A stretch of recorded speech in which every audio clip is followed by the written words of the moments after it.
الثالثة على حب الحسن والحسين بأعلى أصواتكم. اللهم صل على محمد وآل محمد.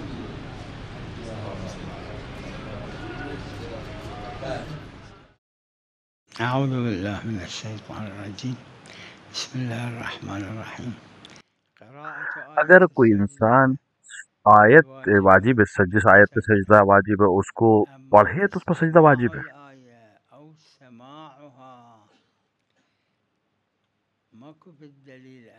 اور اگر اس کو سنا ہے اس نے تو یہ کوئی دلیل نہیں ہے ہمارے پاس کہ قاری جو ہے وہ انسان ہو تبھی واجب ہے. لہٰذا اگر کیسٹ سن رہا ہے یا کمپیوٹر سے آ رہی ہے آواز یا کسی بھی چیز سے آواز آ رہی ہے، اگر وہ آیت کو سجدے کو سن رہا ہے تو اس کے اوپر مطلقاً سجدہ واجب ہے، چاہے وہ کسی جگہ سے نکل رہی ہو آواز.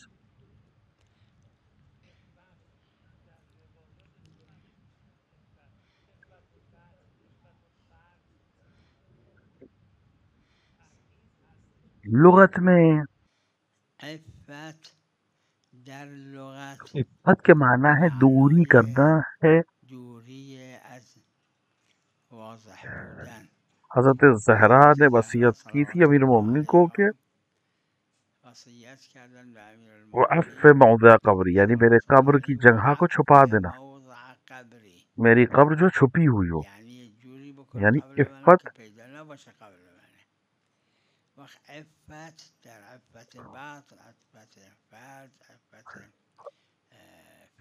اب لہٰذا ہر وہ چیز کی عفت اس کے لحاظ سے ہے، یعنی کہیں پر عفت سے مراد ہے آنکھ کی عفت یہ ہے کہ وہ حرام نگاہ نہ کرے، زبان کی عفت یہ ہے کہ بری بات نہ بیان کرے، کان کی عفت یہ ہے کہ بات سنے، اس طرح سے.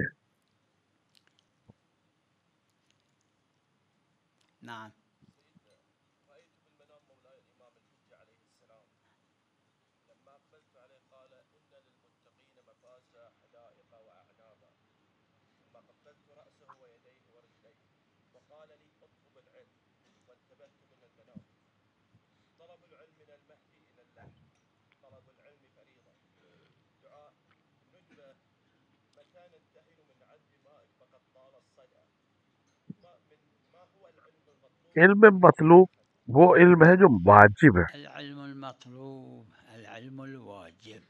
علم واجب جو عینی واجب ہے وہ عقائد ہے، اصول عقائد ہیں، توحید ہے، عدل ہے، نبوت ہے، امامت ہے، معاد ہے، یہ واجب ہے. دوسری چیز جو واجب وہ ہے احکام، وہ احکام جو لازم ہے تاکہ وہ حرام میں مبتلا نہ ہو. یہ دو علم ہیں جو واجب ہے. اس کے علاوہ جو علم ہے وہ سب مستحب علم ہے.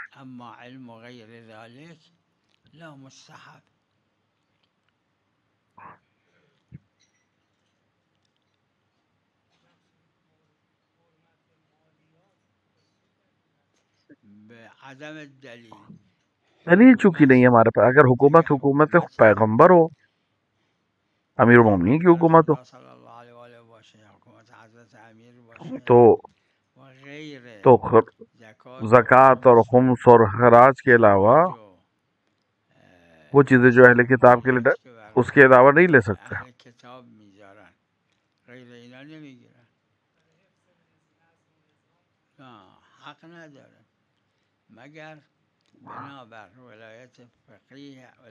ایک یہ کہ ولایت فقیہ اگر عام اس کو مان لیا جائے، جس کو اکثر قبول نہیں، یا نظام اس پر متوقف ہو جائے تو عنوان ثانی کے عنوان سے پھر وہ جائز ہو جائے گا.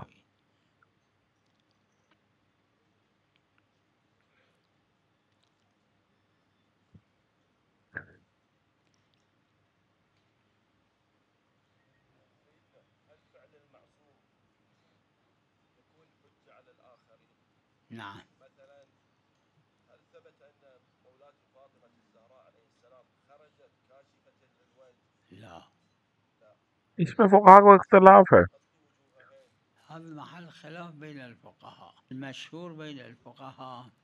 مشہور جو فقہا کے درمیان ہے کہ اگر دونوں ہاتھ کی ہتھیلیاں اور چہرہ اگر اس کے اوپر کوئی زینت نہ ہو تو واجب نہیں چھپانا. لیکن بعض نے فتویٰ دیا کہ نہیں، ستر کرنا اس کو ابھی واجب ہے. اگر کوئی فقیہ نہیں ہے تو اپنے تو فقیہ جامع شرائع کی طرف رجوع کرے گا اور اس کے قول پہ عمل کرے گا.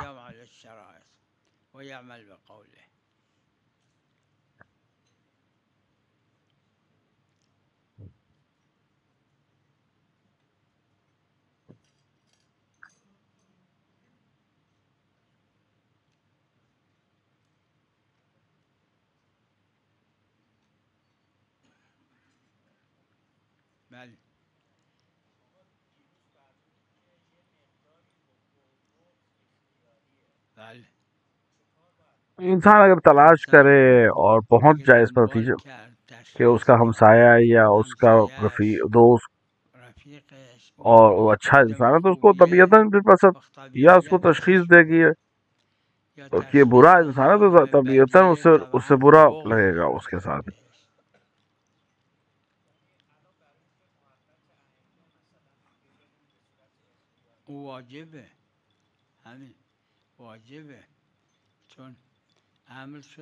کیونکہ واجب حکم ہوا ہے اور وہاں پر اس طرح سے عمل ہونا چاہیے کہ انسان 14 معصومین کی محبت کو حاصل کرے.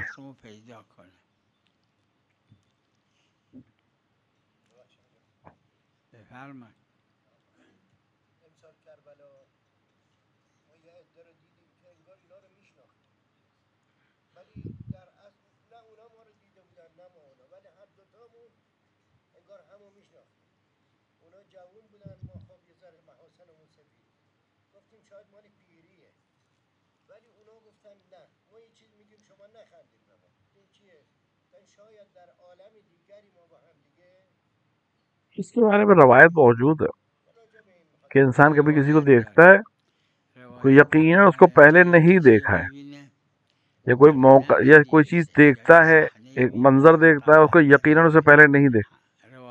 یہ چیزیں جو عالم زر کی ہیں وہاں پر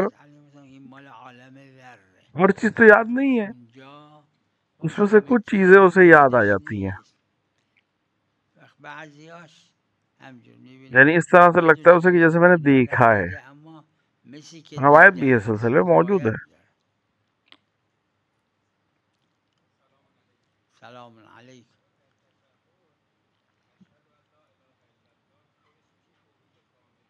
چی؟ آہا بله.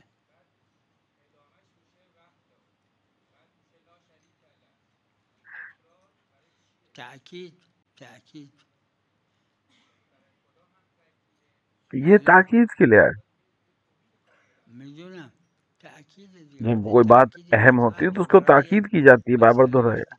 ایسا آپ کو کہے کہ میں گیا کسی مسجد میں گیا، وہاں اهل فلان مسجد اهل فلان مثلا دعوت کردم، همشون مردشون زنشون. جب کوئی کہتا ہے اہل اس محلے کے لوگ یا اس مسجد کے لوگ تو سب کے اوپر تاکید ہے. اهمیت تو قرآن پر تاکیده. بله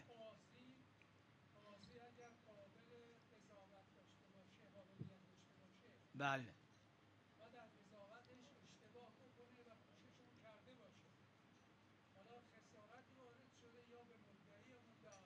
بله بله.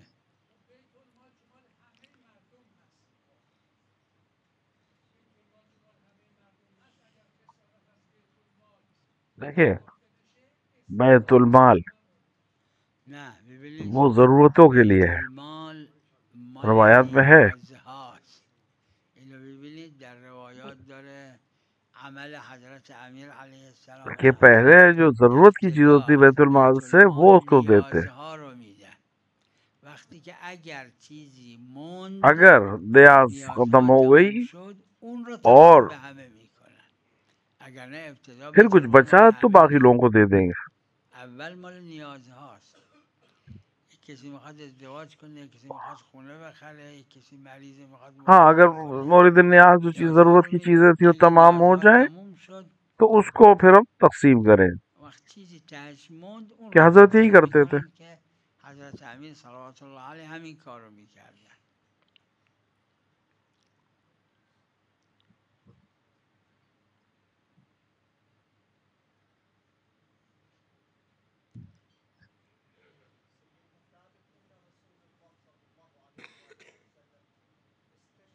روایت ہے اس سلسلے میں، روایات کئی روایات ہیں نعم عدة جو روايات. میرے ذہن میں ہے کہ علامہ الصور العلامة المجلسي رحمه الله يقول استشهاد رسول الله نتيجة کہ عدة علامہ جیسے نقل کیا کہ رسول کی شہادت کئی وجہ سے، ان میں سے ایک چیز یہ ہے جو بیان کی گئی.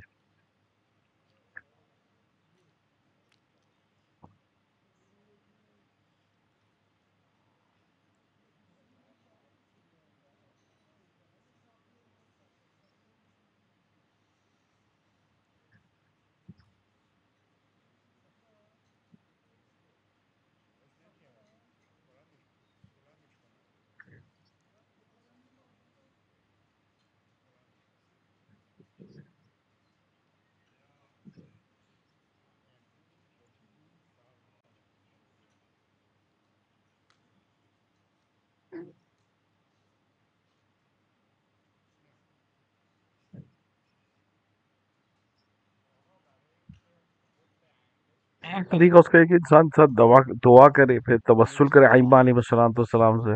یکی توسل به خود ائمه علیهم السلام، یکی هم انسان خوبیای ائمه ایک علیهم انسان جو ہے اہل بیت کی خوبیوں کو، خودش اچھائیوں کو تفکر کنه، تلقین کرے خود طبیعیه کو، تو محبتشون طبیعی ہے، زیاد بہت میشه. نیچرل بات ہے کہ انسان اچھائیوں کو پسند کرتا ہے.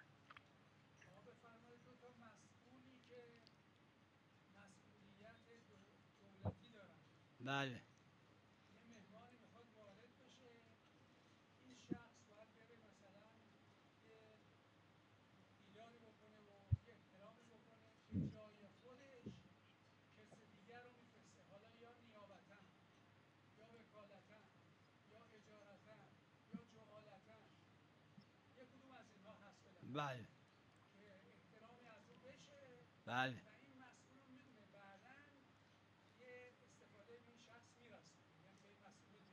بله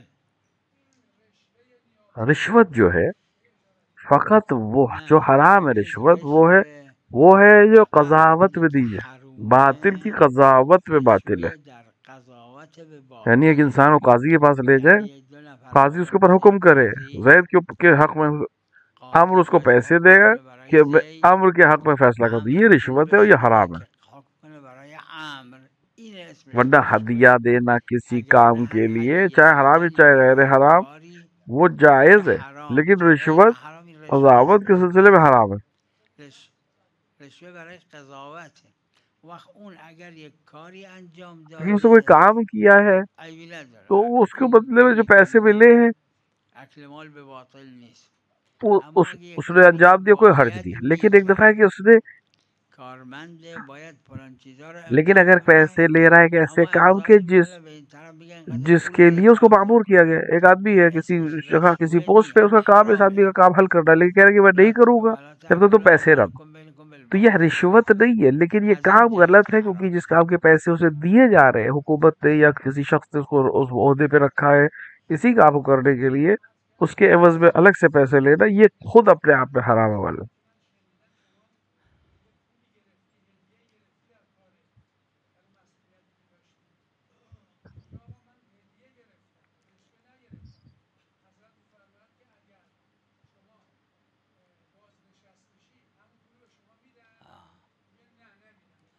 آپ اسی روایت کو دیکھیں، اس کی سند معتبر نہیں ہے، همین روایت رو اور ببینید فقہا سند نے بھی اس کے حساب سے معتبر فتویٰ نہیں نداره، دیا ہے، فقهام طبقش کیونکہ یہ فتوا رشوت نہیں ہے. نداده، چون رشوه نیست. همین لہٰذا اگه کہ اس نے کاری کام ہی نہیں نکرده کیا تو حرام شریعت نہیں ہے نه اس از عنوان باب سے کہ رشوه، از باب اس نے اکل غلط مال چیز کے لیے بالباطل، پیسے ولا لیے، نہ کہ تأكلوا حرام. اموالکم بینکم بالباطل. اما اگه یک کاری انجام داده این پول مقابل اون گرفته که اصلا حرام هم نیست.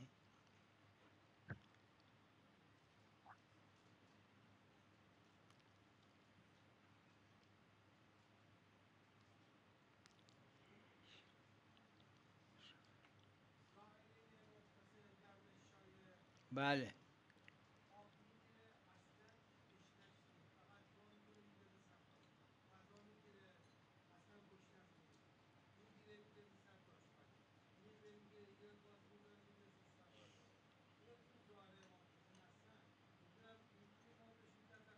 اس کو تبذیر کہتے ہیں، اس کو بتانا ضروری ہے۔ چون این اسمش تبذیره. قرآن فرموده ولا تبذر تبذیر، حرام این کار. وقت واجب آدم تذکر بده، فقط ضروری ہے مطلق اخلاقاً اس کو تذکر بیان کرے۔ واجبه. تبذیر اپنے آپ میں حرام ہے، نه اسراف تبذیر مشہور کے درمیان یہ بھی ہے کہ حرام ہے، اسراف لیکن نه، اجماع نہیں ہے۔ مشهور اینه که تبذیر حرامه اما حرام ہے، اجماعی اجماع ہے اس نیست. کے اوپر کہ حرام ہے اما تبذیر۔ تبذیر نه اجماعیه که حرامه. نه ظاهر امام ظاہر امام حسن سے معصوم که تو نہیں ہے، اس کو معصوم بیان نیست، کرنا ضروری ہے، اس کو بتایا ہے۔ خیلیشون مسئله بلد نیستن، باید جو واجب چیزیں ضروری ہوتی ہیں، واجبات ہوتے ہیں، اس کو بیان کرنا الزامی رو چاہیے۔ بیان کرد. بله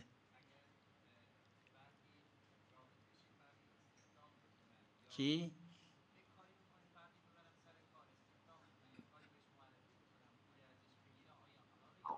نه اگه آدم یک اگر کاری انسان نے کرده کوئی کام باشه انجام دیا اور حالا اس کے خوب بدلے میں میکنه پیسے لے رہا حرام ہے نیست. تو اگر کوئی نه حرام نہیں، وقت لیکن میشه اگر اس اکل کام کو مال به انجام نہیں باطل دے رہا ہے میشه تو عقل حرام. بات مال بالباطل ہے، یعنی غلط کام، جو اس کام کو انجام نہیں دے اس کے پیسے لے رہا ہے۔ سلام علیکم.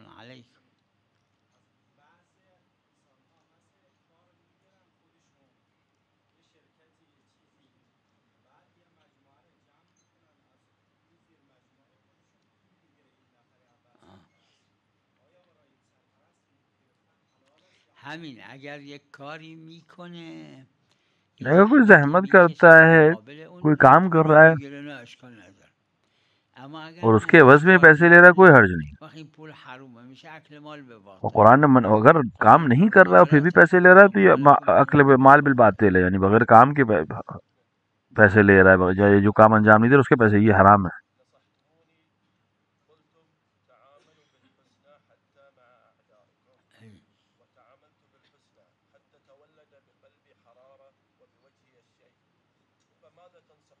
حدیث شریف میں آیا ہے کہ ایک شخص نے رسول اللہ نے کہا، مضمون حدیث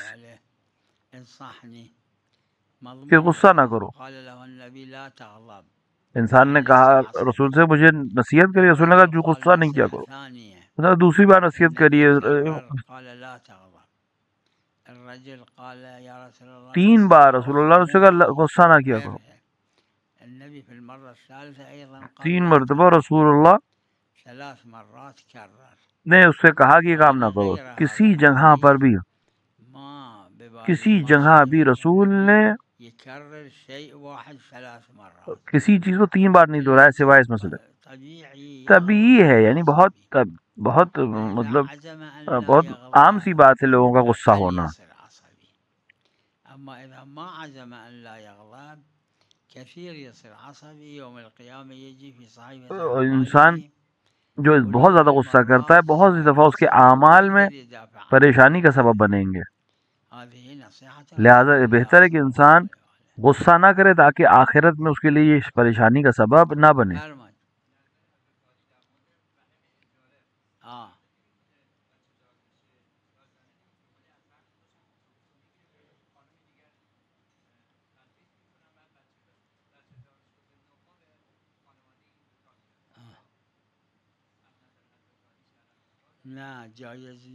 جائز نہیں ہے کام، لیکن جس کے رحم میں یہ نطفہ رکھا جا رہا ہے،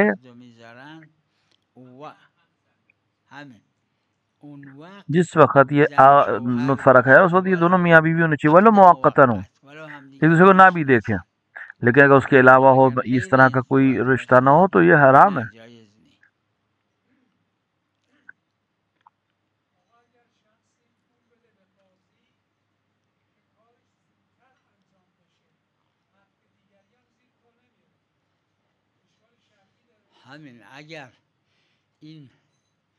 اگر اس پیسے کو اخذ مال بالباطل عرف نہیں کہتا ہے تو کوئی حرج نہیں، لیکن اگر عرف میں اکل مال بالباطل کا مصداق بنے گا تو پھر نہیں، جائز نہیں ہے اس کا استعمال، اس طرح سے پیسے لینا۔ 2 طرح سے نه رشوه که مال حکم به غیر حقه، نه از نظر شرعی رشوه عوام اینو میگن رشوه، اما رشوه اگر اس کو رشوت نہیں کہتے، لیکن اگر اس نے انسان نے کسی سے پیسے لیے ہیں اور وہ اس کام کو انجام نہیں دے رہا ہے تو اس نے ایک حرام کام کیا ہے. بله نه اختلافی مسئلہ ضرور ہے. بعضی محل خلاف شیخ در مکاسب راجع به غنا صحبت کردن. بعضی فقها گفتن باید مطرب باشه، بعضی گفتن نه گاهی غنا موجب شیخ نے کہا ہے کہ گریه غنا جو ہے مطرب ہونی موجب چاہیے. خنده میشه. کبھی کبھی غنا جو ہے وہ رولاتی ہے، کبھی ہنساتی ہے، عرفاً بهش لیکن میگن مطلق ہونے کی وجہ سے غنا اکثر علماء کہتے ہیں کہ جو بھی چیز غنا ہے، جس کو عرف غنا کہے، وہ حرام ہے. و یه روایت دیگه داره که مقیدات مطلقات نیم، اما با مطلقات چون مثبتین هستن تقیید نمیکنه. نه چه عذر حرجی میدونم. حالا کسی غنا نگوش داده تو عمرش اگر انسان جس نے کبھی اگر عسر و حرج کی بات آ جائے تو بات الگ ہے، لیکن عام طور سے یہ عسر و حرج کے موقع نہیں ہوتے، یہ عسر و حرج نہیں ہے. حکمش رفت میشه، اما در غنا عسر و حرج اسمش نیست. ہر وہ چیز جو غنا ہے وہ جائز نہیں ہے.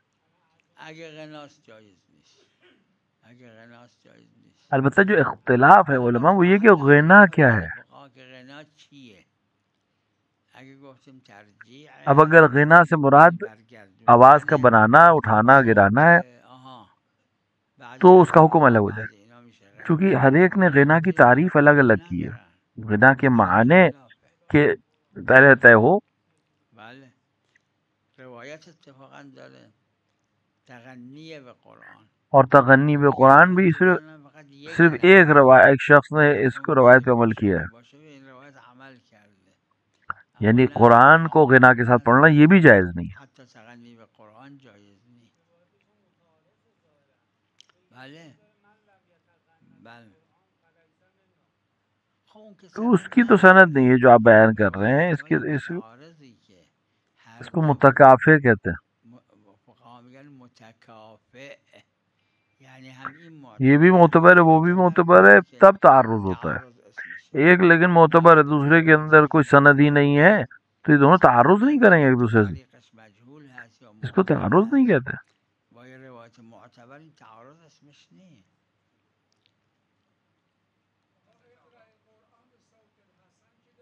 حسن بلا شک. دیکھیے خوبصورتی اطلاق ہے. اگر غنا ہے تو حرام ہے، لیکن اگر کوئی اچھی آواز ہے لیکن اس کے اندر غنا نہیں ہے کوئی حرج نہیں ہے.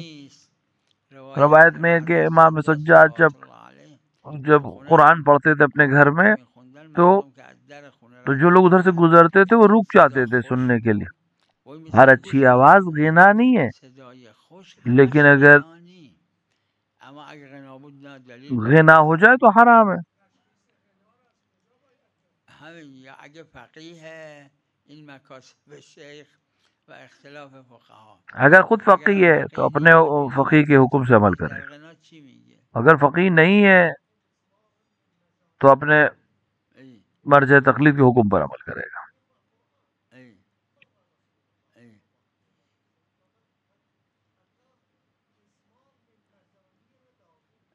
آپ اس روایت کو جا کے دیکھیں، اس میں سند نہیں ہے.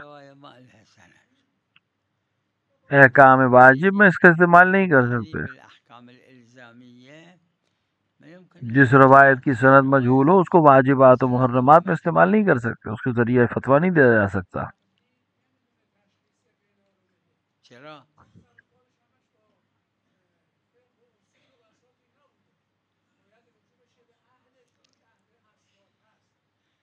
اینو من میگم، جماعتی هم گفتن اینی که الان میگید.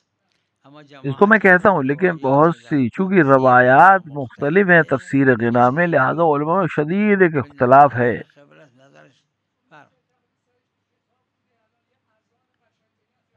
دیکھیں خیال کرنا کہ یہ ربا ہے، گمان کرنا کہ یہ ربا ہے، واقعی ربا، اس میں حکم الگ ہو جائے گا.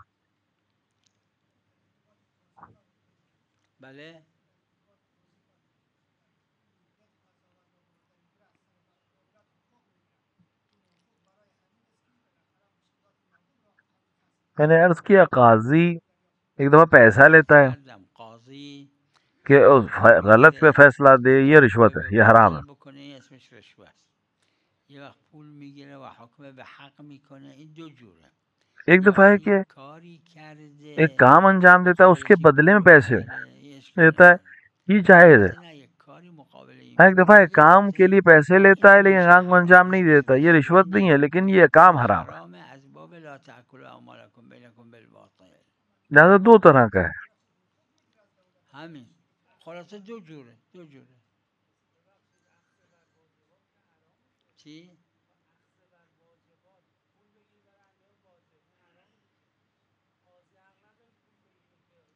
واجبات عینی بله، یعنی آدم پول بگیره نماز ظهر عصر خودشو بخونه آها.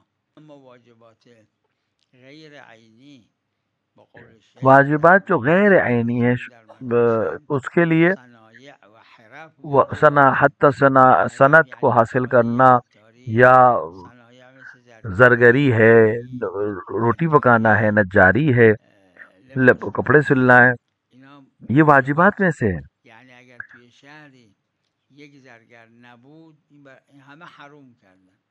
باید قد نیاز زرگر باشه، نون لہذا باشه، قبض ضرورت کے لحاظ سے بقال باشه. وقت اینا واجباته. یہ واجبات ہے، کفایی ہے، اس کے بدلے میں پیسے بھی لے سکتے، کوئی حرج نہیں ہے. در واجبات عینی جایز نیست. وصلی الله علی محمد و علیه الطاهرین.